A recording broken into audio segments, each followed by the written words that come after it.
high, tough goals, and you'll make it. And we've made a lot of them, and sometimes you won't. So, you know, it allows the Monday morning quarterbacks to do the second guessing that sometimes can slow you down because it becomes a cacophony of second guessing. And I haven't thought of it. I imagine I have a lot more weaknesses in that. But it's actually a strength too, so I should think of another one. And I will. I mean, I'm going to push it because I know there's some young people who might run for office one day. Sometimes people don't run because criticism is really hard to bear, and I think that's just a reality.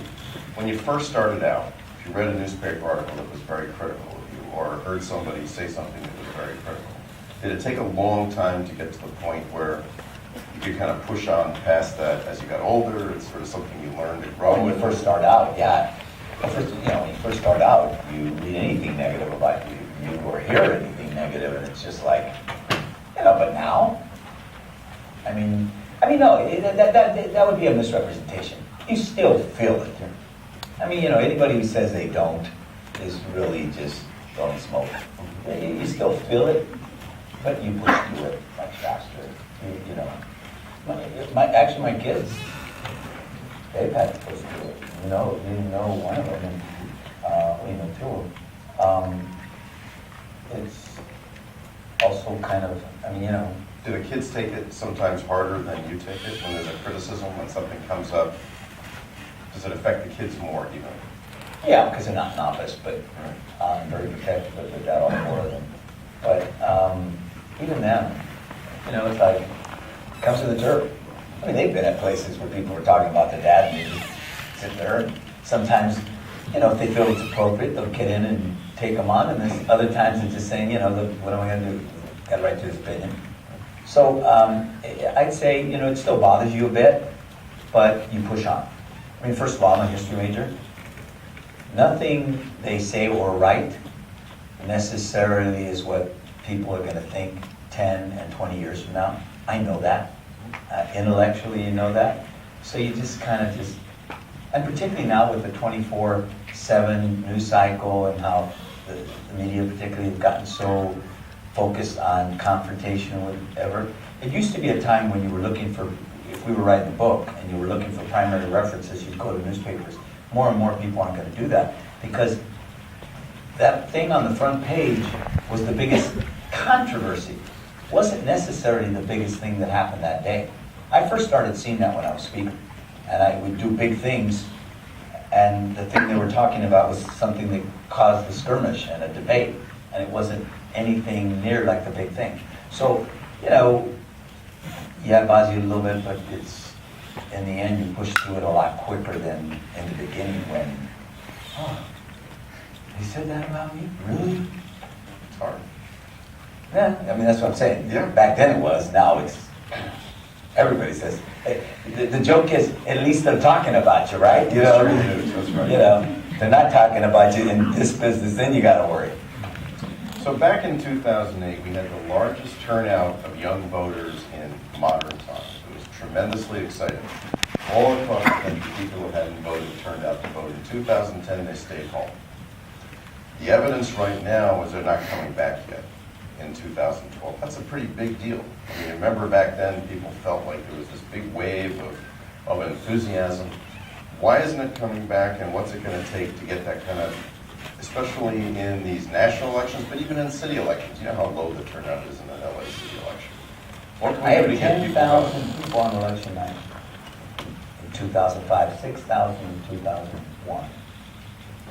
And in 2001, I think 36% of the people voted, and in 2005, 32% of the people voted.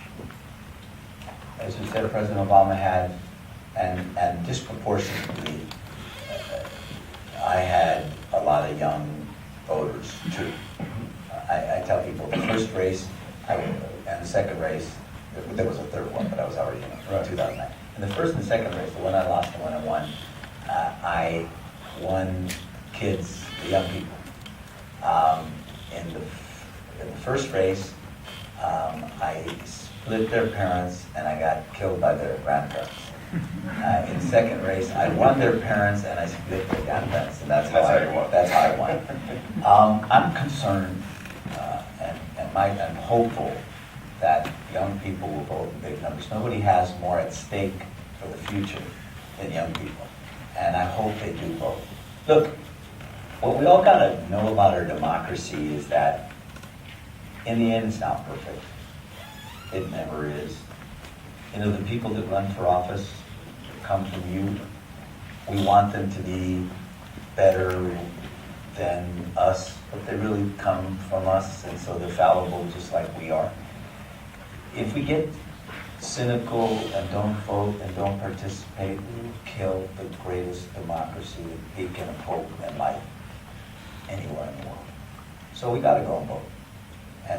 And that means you have choices, and they're not always perfect, and nobody is, and you gotta vote. So my hope is that they do vote.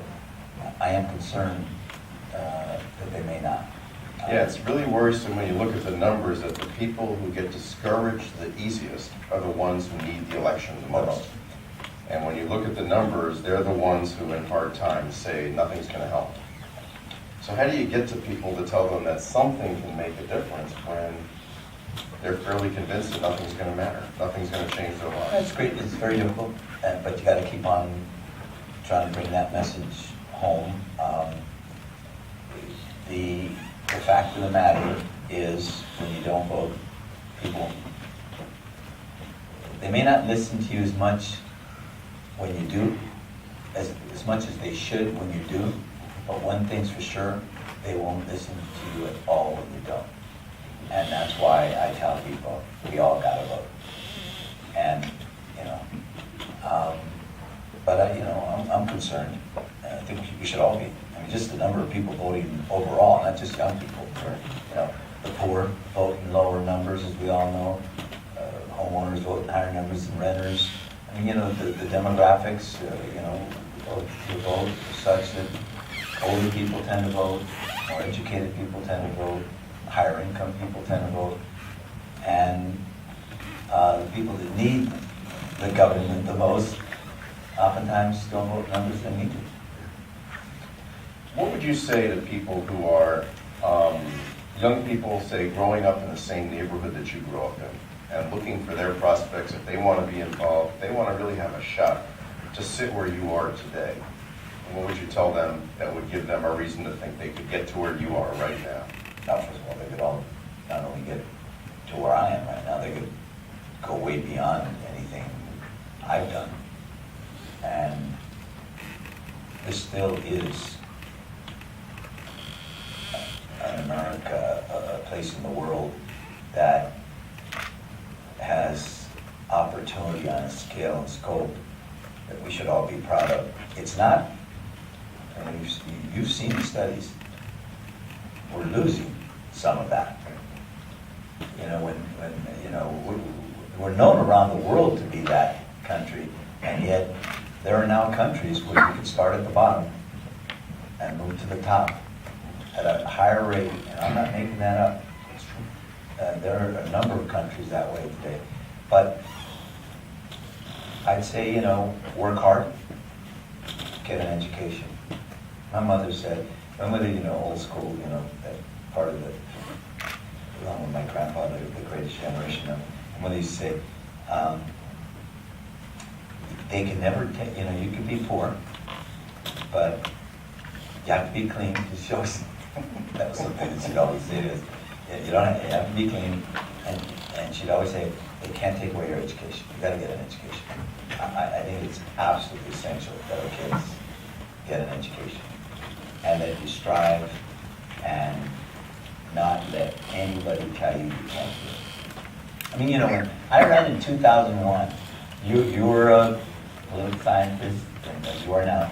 You remember, everybody said that I couldn't win until 2017, because by 2017, Latinos would be about 34% of the electorate, and then I would have a shot. And I looked at him and I said, oh yeah? Well, why can't I run now? They said, well, you won't have enough Latinos. I said, well, I'm not just running to be a Latino American, I'm gonna go work them, but I'm gonna work African Americans, I'm gonna work whites, I'm gonna work Jews, I'm gonna work everybody. And that was the thinking. And I won in the primary, I lost in the runoff, and then I won fairly convincingly in 2005. I didn't take no for an answer. President Obama didn't take no for an answer. So I'd say, don't let anybody tell you you can't do it. I have a young woman who's with me, who grew up in Watts, I think went to Fremont High School.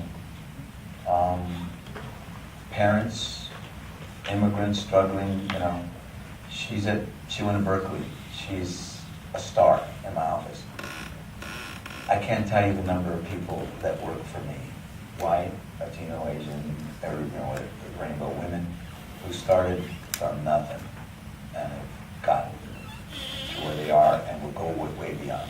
So I'd say, just believe and do it and work hard. And vote and change the world and all those other things, because that's important. Well, I think we're out of time. Oh. And I want to thank you for a wonderful evening. I really enjoyed talking to you. Thank you. And I think the audience had a good time. Thanks. Come visit us when you're in between jobs. And we're a think tank at the university. And And a great one. We're a good place to hang Let me just out. say something just before we finish about you. I'm really excited that you're here. This is an institution, and the CSUs are still the bulwark of our system, along with the community colleges, and the fact that they got someone like you to work at the Jesse Emra Institute. Pat Brown, I'm sorry. I hated each other. I just said that. I said a good mitzvah, and then I go and mess it up. Pat Brown Institute is a real big achievement for this university, because I see you taking it to the next level. And I'll end with this about this town. And maybe because I'm native to this city, and I think there's something about being native here, and your mom coming from here, and your grandpa being here as long as my parents. I really do believe in LA, and I think that with all the problems that we're facing, financial, what's going on in the state and the country, the last thing I'd say to the young people who are here is, stay hopeful, stay optimistic. I'll say it for the fourth time now. I'm going to be 60 in January, and I still believe. I'm not cynical yet. I'm not, I still believe that people can change the world. And so I think if you don't let yourself get too down with all of our situations that we're in, and realize that we can make it better, we will. And I believe that to the core. And that's why I'm in public service. So, thank you. Thank you. Thank you all very much.